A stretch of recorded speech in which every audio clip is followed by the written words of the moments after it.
Hello बच्चों, कैसे हैं आप।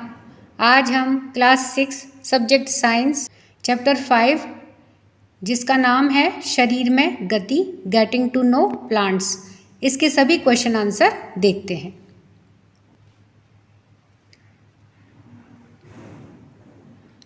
पाठगत प्रश्न। प्रश्न 1, बूझो पौधों की गति को लेकर आश्चर्यचकित है। वह जानता है कि पौधे एक स्थान से दूसरे स्थान तक गति नहीं करते, परंतु क्या वे किसी दूसरे प्रकार की गति को प्रदर्शित करते हैं। यानी कि पौधे एक जगह से दूसरे जगह तो नहीं जाते हैं, तो वो फिर किस प्रकार की गति को प्रदर्शित करते हैं। उत्तर है कि हाँ, पौधों में भी गति पाई जाती है। वे एक स्थान से दूसरे स्थान तक गति नहीं करते हैं, परंतु अपने ही स्थान पर लगातार लंबाई और मोटाई में बढ़ते रहते हैं, जैसा कि हम अपने आसपास पेड़ों में वृद्धि देखते हैं।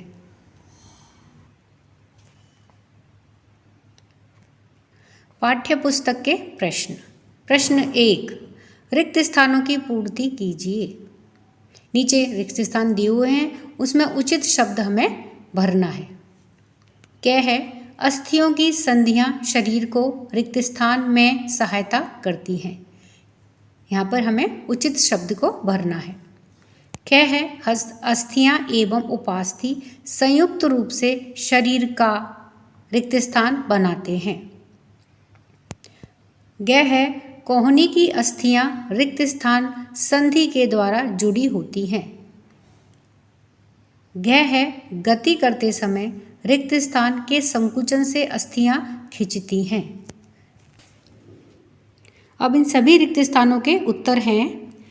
क का उत्तर है कि अस्थियों की संधियां शरीर को गति में सहायता करती हैं।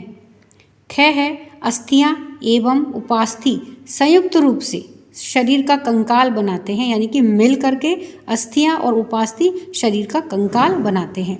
ग है, कोहनी की अस्थियां हिंज संधि के द्वारा जुड़ी होती हैं। घ है, गति करते समय पेशियों के संकुचन से अस्थियां खिंचती हैं। ये इन रिक्त स्थानों में उपयुक्त शब्द हैं। प्रश्न 2, निम्न कथनों के आगे सत्य या ट्रू तथा असत्य या फॉल्स को इंगित कीजिए। क्या है? सभी जंतुओं की गति एवं चलन बिल्कुल एक समान होता है। अब यह कथन सत्य है या असत्य, ये हमें इसके आगे ब्रैकेट में लिखना है। ख, उपास्थि अस्थि की अपेक्षा कठोर होती है। ग है, उंगलियों की अस्थियों में संधि नहीं होती है। अग्रभुजा में 2 अस्थियां होती हैं। घ, तिलचट्टों में बाह्य कंकाल पाया जाता है। अब इनके आगे हमें सत्य और असत्य या ट्रू और फॉल्स इनके ब्रैकेट में लिखना है। उत्तर देखते हैं। क का, सभी जंतुओं की गति एवं चलन बिल्कुल एक समान होता है। यह फॉल्स है, गलत है, क्योंकि सभी जंतुओं की गति अलग अलग होती है, उनके चलने का ढंग अलग होता है। ख है, उपास्थि अस्थि की अपेक्षा कठोर होती है। यह कथन फॉल्स है, असत्य है। ग है, उंगलियों की अस्थियों में संधि नहीं होती है। यह कथन असत्य या फॉल्स है, तो इसके ब्रैकेट में F लिखेंगे। घ है, अग्रभुजा में 2 अस्थियां होती हैं। यह कथन सत्य है, तो ट्रू लिखेंगे T। अण है कि तिलचट्टों में बाह्य कंकाल पाया जाता है। यह कथन सत्य है, तो इसके आगे ट्रू का T लिखेंगे। प्रश्न 3, कॉलम 1 में दिए गए शब्दों का संबंध कॉलम 2 के एक अथवा अधिक कथन से जोड़िए। यानी कि कॉलम ए में कुछ शब्द दिए हुए हैं, तो उनको हमें कॉलम बी के या कॉलम 2 में जो शब्द दे रखे हैं उनके साथ उनका संबंध जोड़ना है। यानी कि कॉलम ए का शब्द कॉलम 2 में किसके साथ जुड़ रहा है। तो कॉलम ए में है ऊपरी जबड़ा। अब इसको हमें कॉलम 2 में से देखना है कि ये कहाँ कहाँ जुड़ सकता है।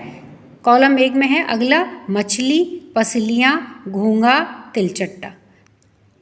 कॉलम 2 में है शरीर पर पंख होते हैं, बाह्य कंकाल होता है, हवा में उड़ सकता है, एक अचल संधि है, हृदय की सुरक्षा करती है, बहुत धीमी गति से चलता है, का शरीर धारा रेखीय होता है। अब ये 2 कॉलम वाले इन सभी शब्दों को हमें कॉलम 1 के साथ जोड़ना है। तो उत्तर देखते हैं इनका। कॉलम 1 में है ऊपरी जबड़ा। अभी कॉलम 2 के यह एक अचल संधि है। कॉलम 1 में है मछली, इसमें आएगा कॉलम 2 का शरीर पर पंख होते हैं और इसका जो शरीर होता है वह धारा रेखीय होता है, यानी कि यह कॉलम 2 के 2 शब्दों के साथ में 2 वाक्यों के साथ में जुड़ रहा है। फिर है पसलियाँ, यह हृदय की सुरक्षा करती हैं, तो ये कॉलम 2 के हृदय की सुरक्षा करती है, इसके साथ में मैच करेगा। घोंगा बहुत धीमी गति से चलता है। तिलचट्टा बाह्य कंकाल होता है, तो यह कॉलम 2 में बाह्य कंकाल होता है, इसके साथ मैच करेगा। तिलचट्टा हवा में उड़ सकता है, तो इस तरह से कॉलम 1 को कॉलम 2 के साथ में मैच किया गया है।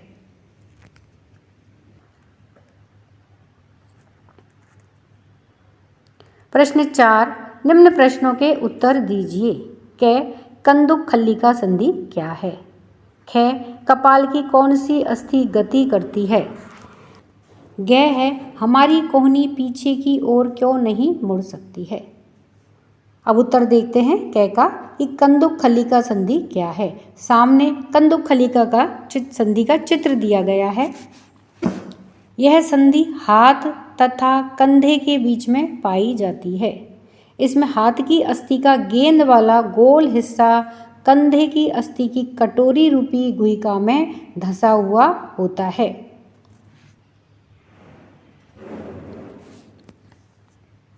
यह संधि सभी दिशाओं में गति प्रदान करती है। इसी संधि की वजह से हम हमारे हाथ को पूरा गोल घुमा सकते हैं। ख है कि कपाल की कौन सी अस्थि गति करती है? उत्तर है कि कपाल में निचला जबड़ा गति करता है।